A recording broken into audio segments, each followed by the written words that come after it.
hola, soy Steven Universe. Un gran saludo para Alfredo y para Eli y su gran canal. Por favor, suscríbanse y les mando un gran saludo a Steven. Yo solo quería verlas convertidas en mujer gigante. Mujer gigante, yo solo quería ser el primero en ver a Alfredo y Eli. ¡Adiós! A continuación, te diremos nuestro análisis, curiosidades y especulaciones sobre Lars of the Stars, la primera parte del especial Stranded de Steven Universe. Disfrútenlo, ya llegamos. Y esto es... Alfreli. Nos gustaría agradecer y mandar un enorme saludo a nuestros Patreons del mes. Saluditos a Elías y saluditos a César Eduardo Méndez. Muchas gracias por apoyar al canal. Antes de empezar, nos gustaría decir que a partir de este análisis estaremos indicando qué dato de los que mencionemos está confirmado, cuál es una teoría y cuál es un dato falso. Si quieres saber más información sobre esto, dale clic en la tarjeta de la esquina o al link en la descripción. Sin nada más que decir, disfrútenlo. Esta es la segunda vez que se ve a alguien más en la dimensión de León, además de Steven. La primera fue Bismuto. Además, Connie es la primera humana en entrar en esta dimensión.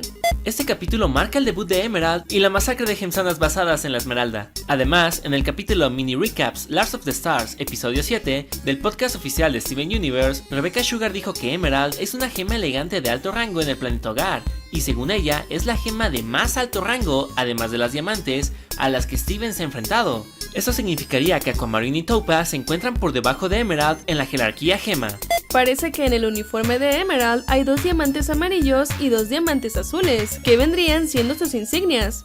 Esto parece indicar que Emerald pertenece tanto a la corte de diamante amarillo como a la de azul. De ser cierto esto, esta sería la primer gema de la que sepamos que pertenece a más de un diamante. Tal vez las gemas que son de los rangos más superiores pertenecen a más de un diamante, y si esto es verdad, entonces es posible que existan gemas que sirvan a las 3 diamantes al mismo tiempo.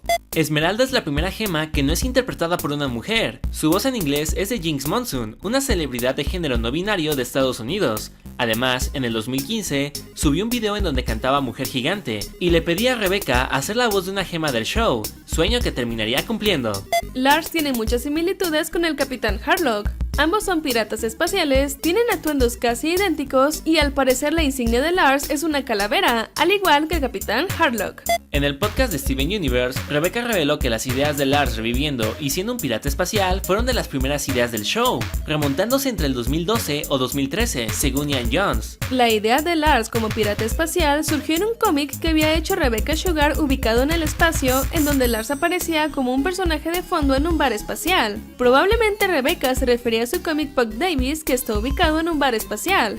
Si quieres leerlo, te dejamos el link en la descripción. Por otro lado, originalmente Lars moriría y sería revivido en la Tierra. Sin embargo, esto fue cambiado ya que encontraron la oportunidad de ejecutar estas dos ideas al mismo tiempo, como lo hemos visto en los capítulos más recientes.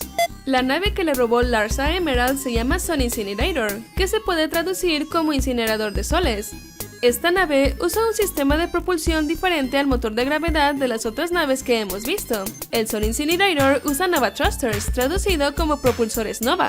Una nova es la reacción del contacto entre una enana blanca y una gigante roja, que resulta en una explosión termonuclear. Esto parece implicar que esta nave usa la energía de una nova para impulsarse, lo cual le da el nombre de incinerador de soles.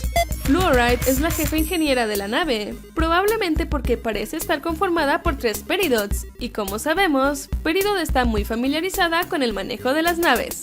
A pesar de que Lars dice que el Sun Incinerator es la nave más veloz de Emerald, esta es alcanzada rápidamente por el Destiny Destroyer. Esto nos podría decir que los propulsores Nova no son los motores más rápidos que una nave puede tener, por lo que probablemente son menos eficaces que los motores de gravedad que tienen las naves de las rubíes y las diamantes.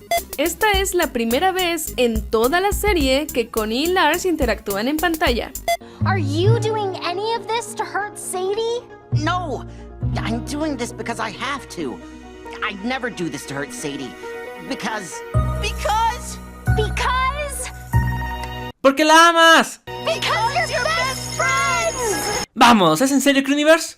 Es algo raro que las Soft Colors no se hayan asombrado cuando Steven y Connie se fusionaron, pues en Lars' Head, cuando Steven está intentando meterse al cabello de Lars, Rhodonite dice muy asombrada: They're fusing! they're fusing, right? Probablemente en esta ocasión lo ignoraron porque en ese momento estaban muy asustadas por la situación de peligro en la que se encontraban. Vemos que Pat Paracha, gracias a su visión pasada y a diferencia del resto de Last of Colors, sabía que Emerald iba a fallar el disparo a propósito para no dañar la nave. Solamente Lars sospechaba que Emerald iba a hacer eso, y Pat Paracha no ha demostrado ser una gema muy astuta, por lo que podría ser que su poder le da la habilidad de conocer las verdaderas intenciones de las personas, así que se podría decir que prácticamente no le puedes mentir a Pat Paracha. Es probable que esta habilidad no sea exclusiva de la visión pasada de Pat Paracha, sino que también Zafiro pueda saber las verdaderas intenciones de las personas. Pero a diferencia de Pat Paracha, Zafiro sí puede decir esas intenciones antes de que sucedan.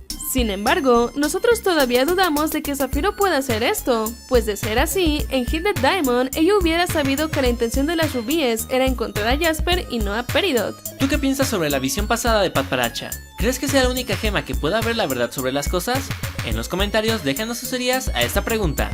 Es probable que el Star Skipper sea una nave diseñada por Lars, pues según Rhodonite solo él puede conducirlo. Además, la manera de manejarlo es muy similar a un automóvil, el cual es un vehículo que no hemos visto que usen las gemas del planeta hogar. Incluso vemos que tiene palabras en inglés y letras de nuestro alfabeto, y como hemos visto en otros episodios, las naves de Homeworld tienen simbología desconocida para los humanos. Es probable que Fluoride le haya ayudado a Lars a modificar el jet, pues como ya hemos mencionado, parece que ella está compuesta por 3 Peridots. Al final vemos que Siboney cae a un planeta nunca antes visto, pero hablaremos de eso y muchísimo más en el análisis del capítulo Jungle Moon. Estas fueron nuestras teorías, curiosidades y especulaciones sobre Lars of the Stars. Muchas gracias por ver nuestro video, y si les gustó, les dejamos otros análisis que les pudieran interesar. ¡Adiós!